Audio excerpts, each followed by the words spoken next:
Hello, welcome. Thanks for coming to the first Women in Mortgages web podcast, where we're just going to talk through what we all think is going to happen this year. So if you guys want to introduce yourselves, I'll let you fight over who goes first. Rachel Geddes, I'm from Mortgage Advice Bureau, City of London. I'm the other Rachel. I'm Rachel Lummis from Express Mortgages. And I'm Claire Stokes from MAB Kent.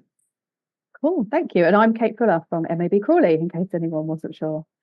So we're just going to have a bit of a chat really about what we all think is going on at the moment and what we think is going to be positive about 2025 and what we'd like to see going forward. So the first thing I think is, well, what do we think is going to happen with mortgage rates this quarter? I don't know about you guys, but that's all I'm being asked at the moment.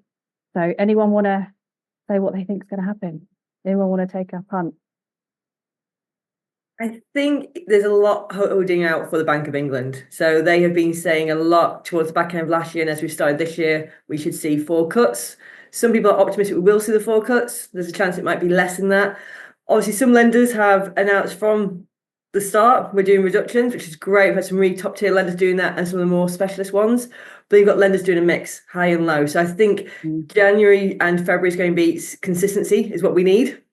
And then as we get close to the end of quarter one, we'll hopefully start to see some really good reductions.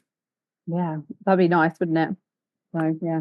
I totally agree with that, actually. I think January, I was hopeful that we might start seeing a rate war, but no, that's not happened. And I think it feels like we've been busy here as advisors, but it feels that the lenders have been a little bit slow. We're not seeing that rate war, and we're seeing a real mixture of rates, some rates going up. I've had a couple of emails today. Some of the rates go up, like you said, the higher loan to values, and it's not across the board. It's, we're putting these products up. So I think it's going to be a bit of a mixture, and hopefully things will sort themselves out so that from, as you say, maybe next month, March, that we have stability, because that's what we need. No one wants to be checking the rates all the time. I mean, we're going straight back into the whole rate checking thing again this year, where we do a product transfer or a purchase or remortgage for a customer, and we're monitoring the rates because everyone wants the best rates. So we need to monitor it constantly to make sure if they do reduce, we have to do all the work again and put them onto the new lower rate. So yeah, we just need stability, don't we, really? I think everyone does. Yeah, I mean, that would be nice. I mean, it's exhausting, isn't it, checking all those rates all the time? Added a new whole dimension to our role, definitely. Yeah, I can echo that. I've met with 3 of the high street lenders this week, and that is pretty much what they're saying. Advisors are busy, but applications aren't coming in yet, and rates changing very slightly, some at higher loan to values, some at lower loan to values, but it's a real mix, really. Yeah, I mean, I think today we've already seen Leeds and TSB yesterday, wasn't it? They'd some up, some down. So, and it's not really that consistent. Well, like you said, it just seems to be a bit all over the place. No one can really tell. So, well, hopefully then we've got some positives, maybe a bit of rate drops towards the end of the quarter, but a bit of stability between now and then. That I think we'd all be quite happy with that, wouldn't we? Absolutely. That'd be a nice way. And as long as they're going steady or low, that's great. As long as we don't see any spikes up, we're happy. Fingers crossed. Okay, so what are we all positive about going into 2025? Claire, do you want to start? Yeah, I mean, good positive news coming from the estate agents that we work with. They're all saying that they're busy with activity, lots of people, inquiries, things going on. So that's good news for us, working alongside them with inquiries coming through to us as well. Yeah, So, we've good positive vibes. We've had the same from our estate agent as well. So that is definitely positive. How about one of the Rachels? What do you guys think? Positive. I think client consistency is there. So we've had this. So we kind of said as we came to 24, we're on the back end of 2023 of all the ups and downs that brought with it. I think we're saying the same thing coming into 25. However, clients are a little bit more realistic. There was always expectation over 2024, we're going to have this massive rate reduction. We're going to see rates maybe low 3s, and the Bank of England was going to be a lot lower, where that shifted quite quickly in the summer of last year. And everyone was very realistic. Actually, this is the new norm, and we will see some alterations, but it's not going to be drastic, and it's not going to be as quickly as we all expected or anticipated. So I think clients have come into the new year with that acceptance. Yeah. And they're a little bit more stable. we're not coming into year with the cost of living crisis like hanging over us like it was the last 18 months. So I think clients are very much, if they want to get on the ladder, they're doing it now. If they want to move, they're going to do it now. If they're going to invest, they're going to invest. And actually speaking to clients as the year started, it's really good to hear their positivity and seeing some stats coming out already. Like, we won't get all of last year's stats in yet, but I think first-time buyers were over the country by about 13.6%.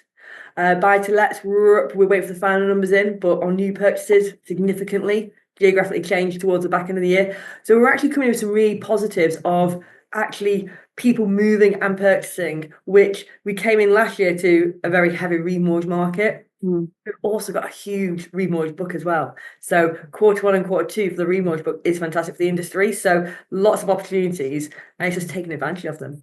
Yeah, that's really positive about buy to lets, isn't it? I saw that kind of personally as well. I've got landlords that are still out there buying. Yeah. It's not as dead as some of the industry likes to make out. So far from dead. And that's the thing, there's been so much actually the last 12 months talking about changing that attitude, because it was the mindset from the media and so on pushing it that buy to let was dead. Actually, yes, there's been some changes as needed, but your main landlords who are doing it as a business, which is what we're trying to get them to anyway, are still increasing their portfolios.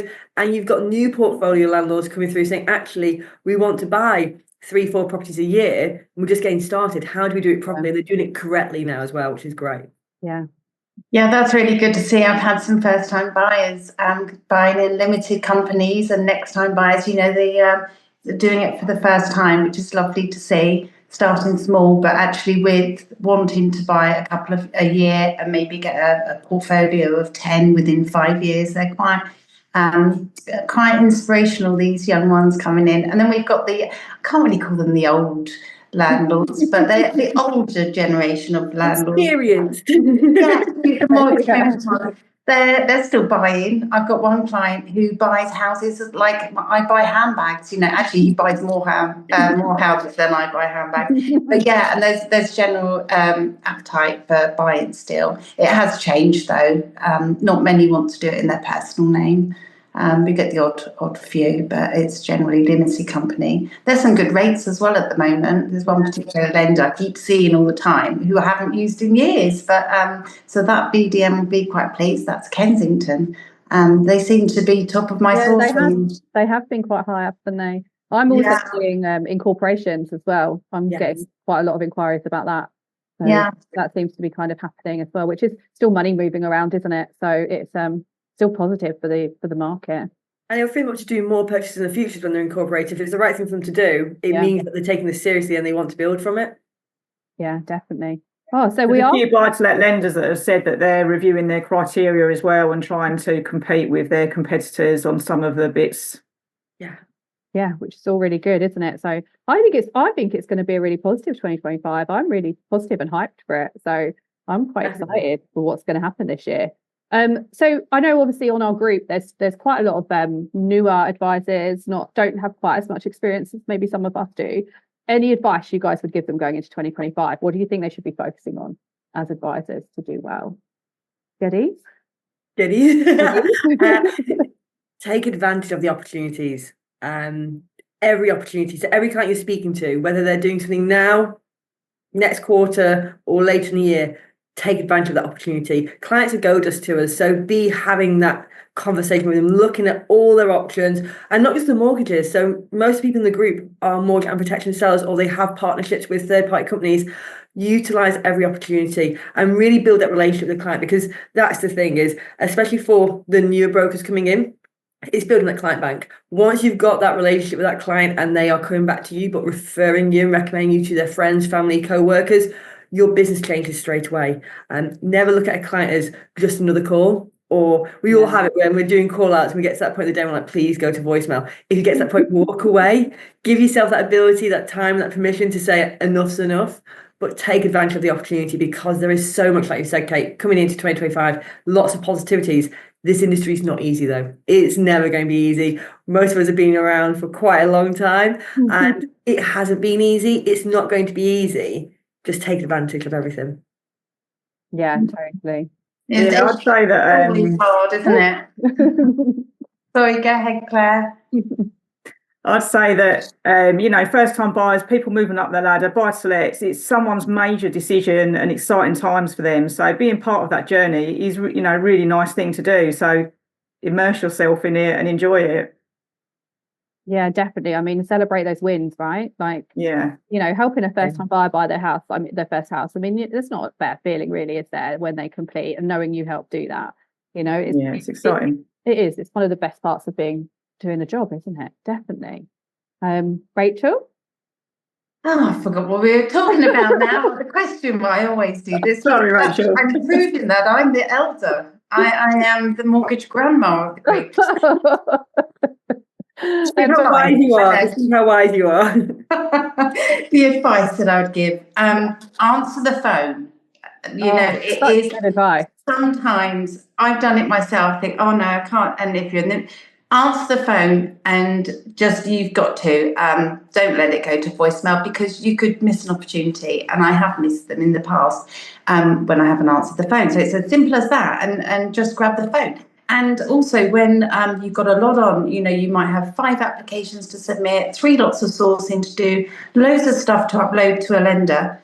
But when someone phones, you've got to treat them like they're the only important thing that's on your desk, and get those quotes out quickly. Don't leave it a day, 2 days, a week. They're going to go elsewhere. I wouldn't put up with it. So they're really, really simple things. But if you answer that phone immediately and you get those quotes to the client straight away, you're going to do well. If you put them to the bottom of the list while you're trying to do ditch zaps, and you're going to lose them. So don't lose anyone, because clients are like gold dust, and treat them well. That's my advice. That's really good. That's great advice, Rachel. I always say to mine, you've got to remember what you're going to be doing next week. It's not just about what's on your desk today. It's about what's going to be on your desk next week. And I actually proved it to them last week, because someone rang and they wanted a bit of advice, and none of my brokers would take the call because they were all too busy. So I took it, and I've taken that mortgage from them all. So you're right. When that happens, actually, it is just about answering that phone, isn't it, and having that conversation, even if you're busy with other stuff. It's about treating that customer, how you'd want to be treated, and that they're the most important person, like you said. So yeah, I think that's really good advice. And picking up the phone as well, staying in contact with the clients, because how easy is it? We live in a world of technology, which I love, but people buy into people still, and we don't want it to go down this point of robotic advice and execution only and things like that. We want them to be using us brokers, so we need to be building that relationship and keeping that relationship going. So keep picking up the phone to those clients, no matter how long burners they are. If they've approached you to take that time out to run through it, they are wanting to do something, whether it's today or in the future. Utilize it, and utilize the people around you, whether it's in your business, in the group, in the industry. If you can see somebody doing something well or something different to you, ask them how, because guaranteed that's what I did coming up the ladder. Yeah, I looked at who was doing what and going, help, tell me what you're doing, explain it to me, show me, and then I'll take of it what I can use going forward too. Yeah, and I think, the industry is great. There's so many people out there willing to help if you ask for it. Like, there's so many amazing people in the industry that are willing to help like that. So yeah, totally. And we'll still do it now. Even if you've been doing the job a long time, there's still things to learn, and there's so many things changing and adapting that there's still time to learn new things. 100%. Yeah. I like change. I like change and learning new things. I don't know if you guys saw that I made them move all my desks around in the office on like January 3rd. We moved all the desks around so they're all sitting in different places. Because I just like to freshen it up, make it a bit different, like get them out of their comfort zone a little bit. I think it just helps, like you said, like with picking up the phone and making those calls and kind of really putting yourself out there to try and win the business. Your post that you put out on technology the other day was good, I thought, because technology is massive in, helping you get from A to B as quick as possible. Yeah, definitely. There's so much sharing tips and techniques on technology, I think, is a good idea. Because we're all learning as we're going. None of us know it all unless you've come from a tech background, and most of us, like, I can't speak from this phone, but like myself, I was paper and pen, and I liked that. And Rachel, it freaked me out. It took the 4 minutes to get on this call, so none of us are very upset, are we? I can still not our strength. And that's the thing, is it has its purpose, it has its uses, but it's a minefield of where to start. And as a lot of people in the group, a lot of people in the industry are either working on their own or they're a small business. there's a costing with everything, and you don't want to go through the pain and the losing the time of the wrong things or not what's going to work for you. So anybody who's got something that works, share it. Yeah, definitely. Definitely, I agree with that. That's why Women in Mortgages is good, because it's a good community and there are a lot of people that work on their own. And so just, you know, a lot of people reach out for advice. If you're looking at a new system to check the rates or a new CRM system, then you've got hundreds of women who are using all these systems day in, day out. So why not, get the advice? That's really good. Yeah, I mean, I really like that. Like you said, there are some people out there working on their own or working at home and stuff. And I think sometimes, when we've had, there are days where it's tougher, right? We all know that, and that's not going to change in this industry, is it? So it's nice to just have that little bit of like, there's someone in my phone that also had a hard day. Do you know what I mean? Like, it's not just me. Even if you work for a big company, this is still a lonely job, because you still sit on your own. Even if you sit in a brokerage or you sit in an estate agent, there's only you doing your work. And you spend the whole time either on your laptop or on your phone. You're zoned out on your own. So it is nice just to be able to sometimes reach out to somebody and go, can you help me? Or what the heck's happened here? Or what's going on? And it's just nice. Yeah, definitely. So what do we want to see from the government this year? Do we want to see anything? Or do we want them to just leave? No changes of the housing minister, please. Can we keep a consistent housing minister? I mean, that would be our wish, wouldn't it? Like, are we like going for utopia here? Do we want to see anything else? Oh, they've tried everything, haven't they? Well, I don't know, just stability would be nice, wouldn't it? No, there's a lot of at first when we had the budget and the change in government, it all felt positive. And since the budget, the confidence has just gone down. It's all over the press today. I haven't had a chance to read anything, but it's the gilt's going up and the worst they've been since 1980 something or 90 something. I don't know, but it's not looking great, and there's a lot of worried. The markets it spooks. They have spooked the last day or two, haven't they? I was having a quick read before we came on the call. Yeah, the gilt seemed to have just kind of gone a bit all over the place. The swap rates are up a bit. Yeah, I don't know. Like you said, Rachel, it did feel positive going into the end of last year with the change of government and the budget, but then it kind of does seem to have dipped a little bit here. I do wonder if there's a lot of external factors going on in the rest of the world that's maybe causing some of that, though, to be fair, rather than too much internal. And they're 6 months into a new government. Come on, they've got 5 years. We've got 4.5 years left. Let's give them a chance. I think when it comes to anything with the swap rate and the gilts, our government has so much impact on that, but it is such globally affected, and trying to keep on top of that, unless you are really into that side of the market, which is important for everyone to look at. But so many things impact that. If they could build the new houses, like whether they hit the target would be exceptional, but build some more. Yeah, definitely build some more. I mean, do we want to see any new build schemes, or do we think the shared ownership that's there at the moment is enough? Not a big fan of the shared ownership myself. No. Claire, do you deal with new build much? We don't deal with it much. We've seen the new builds around in Kent being bought up by investment companies, which doesn't help. Lenders don't, they don't like to lend in because it's overexposed. Yeah, so they're not even going to going on. They're not even going to first-time buyers that probably need them. And I think it's actually them getting it right, because when the government talks about affordable housing, and this is a question that I've said when I've sat down with them a couple of times, is what do you mean? Are you actually looking at affordable housing for the everyday person to get on, or are you looking at social housing? Because there is a massive difference on that, and we actually need affordable housing for people to be able to afford to get on the ladder or move their families up the ladder and accommodate what they need. And that's where it's gone really wrong. When you've looked at what the average new build property price was, it's not affordable. No, it's not actually helping. So there's definitely a place for the schemes, and they can be really good when they're used correctly.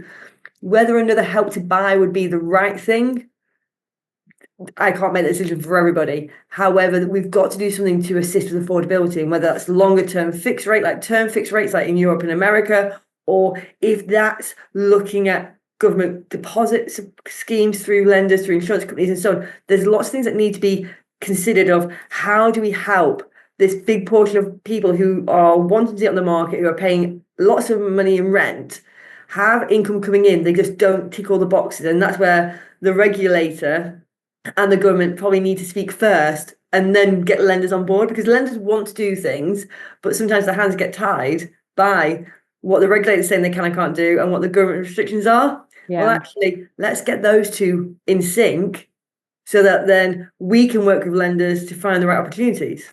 Yeah. So really, we want the government to speak to other people and come up with some like cohesive policy that helps everyone. And we are really aiming for utopia there, Kate. I think we are, yeah. We want the government to work in collaboration with externals. Okay, so our main wish though is not another housing minister. that's what we'll That'd be a good start. That'd be a really good start, right? Yeah, I mean, I think that would be nice, wouldn't it? But I don't know. I mean, round here, I mean, the rents have gone insane around here, so it's just like I don't know how people are managing to afford some of them, to be honest. Yeah.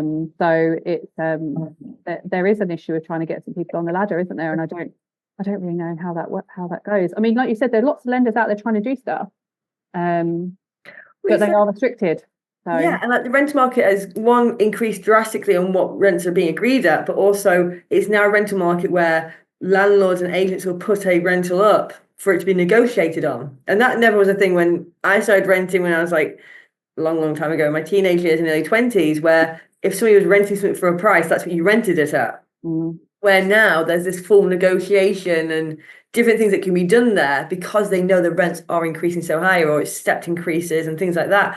And I think we are finding this first-time buyer market is being squeezed so hard, and we need the first-time buyer market for every area of it. Yeah. And so when we're asking the government to look at things, look at the whole housing market. Don't just look at first-time buyers or buy-to-let or your later life clients and retirement homes and things like that. Actually look at the whole market. Without first-time buyers, none of this happens.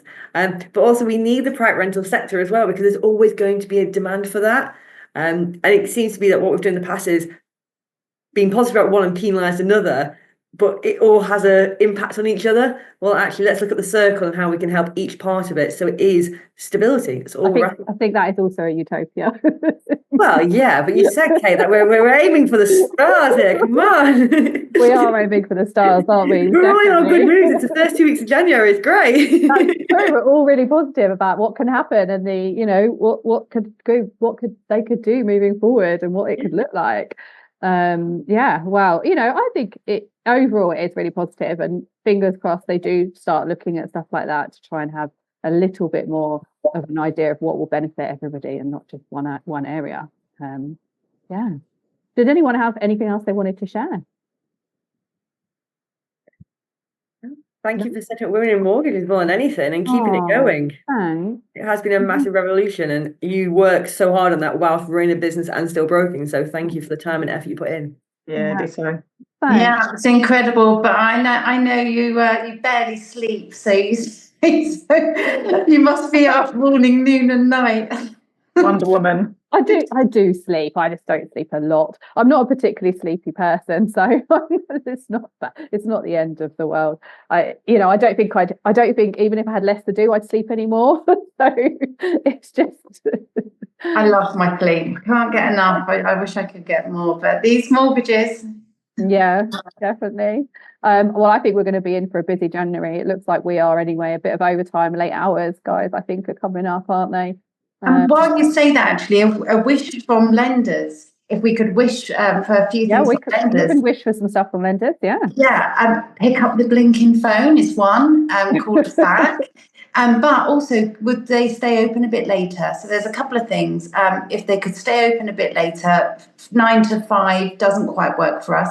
If they've got a team of 20, would it hurt if 1 or 2 put in a few extra hours so that they can cover the phones 8 till 8? More like the hours we work.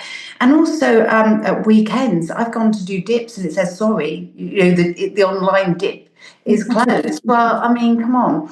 that would be better. So, and you'll often get errors. I get errors with certain lenders if I do something on a Saturday or Sunday, which is crazy. So, more communication would be good from lenders.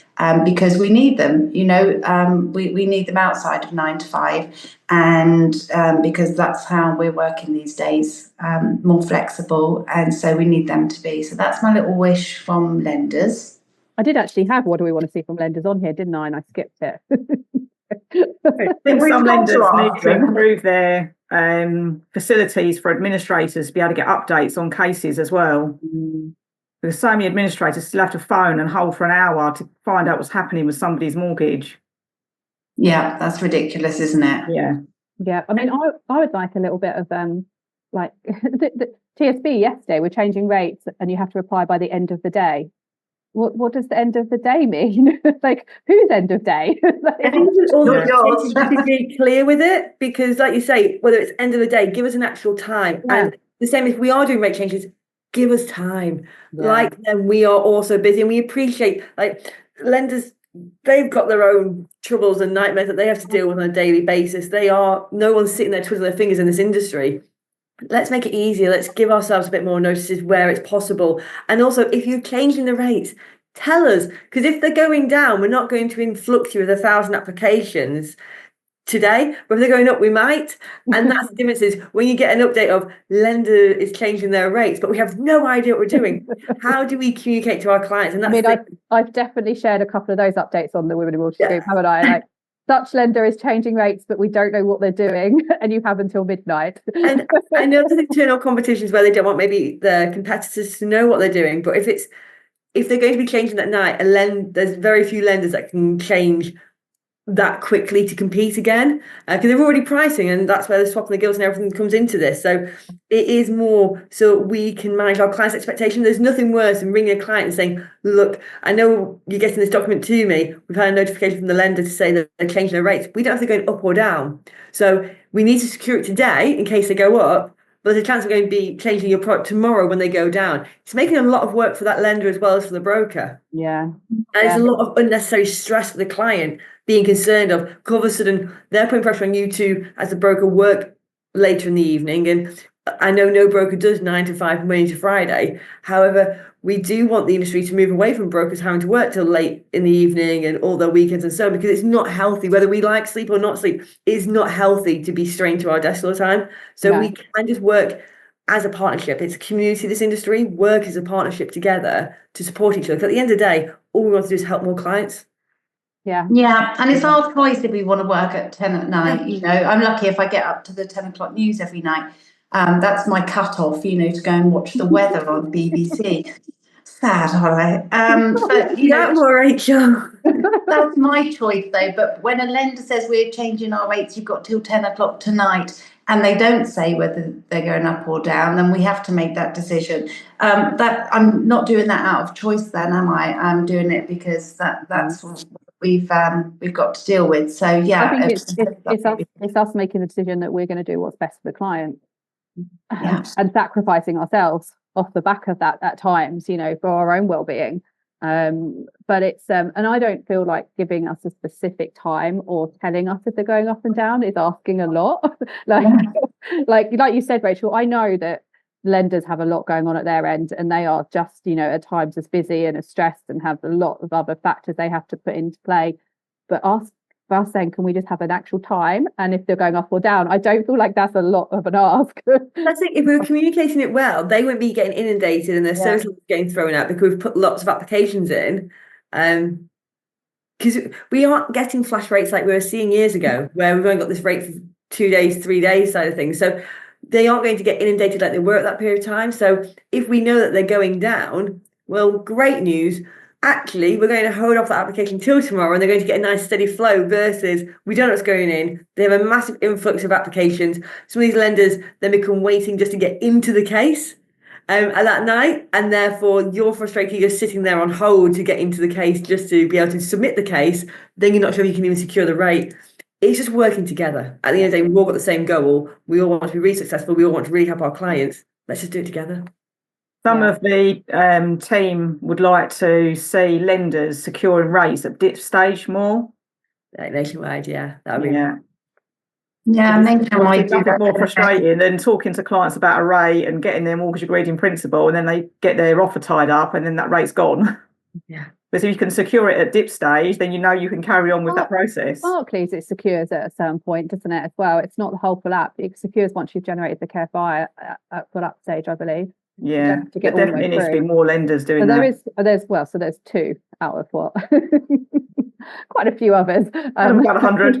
Yeah. But And there is a couple more, the smaller ones that do as well, and they secure that rate for whether it's 7 days to 30 days.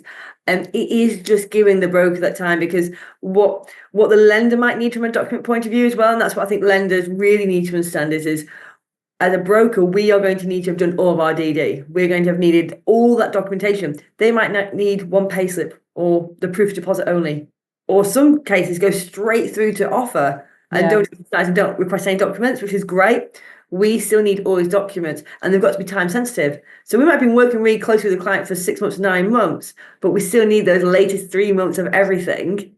And sometimes a client, they are working 9 till 6 or 9 till 5 or even longer.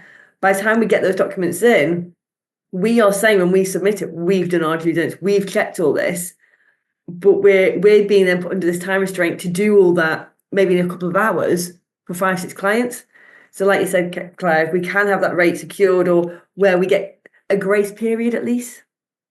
Yeah, otherwise it can lead to you actually, and I've done it myself, when you have to submit some minimum documents to get the case in, and you've got, as you say, you've been dealing with the client for a few months, first time buyer, been looking, and you're missing the latest 2 months pay slips, and you're just about to get those, but you need to move on. You might upload the previous 2, so you're not uploading the correct things anyway if you're really under pressure. I've had people uploading blank portfolio forms because they didn't have one, at that moment in time, wanted to get the case in and across. So that's just wasting people's time as well, because they're going to look and think, oh, look, blank portfolio. And it was just to, get the case over. So, yeah, I think we can all improve, and there's lots of various improvements that can be made. It's just, asking for them, I suppose. So from the government, we want utopia. From the lenders, we just want times and communication. Times and information. Yeah. Clear communication would be nice. Yeah. No, I think that's all true, isn't it? And I think, like you said, it will just help us. It will help our clients. It will help them. So maybe we'll see some of that start moving forward. Maybe. We keep everything crossed. Oh yeah. Right, great. Thank you so much, everyone, for coming on. I've really enjoyed having a chat with you all. I hope you've all enjoyed it as well. Absolutely. Thanks.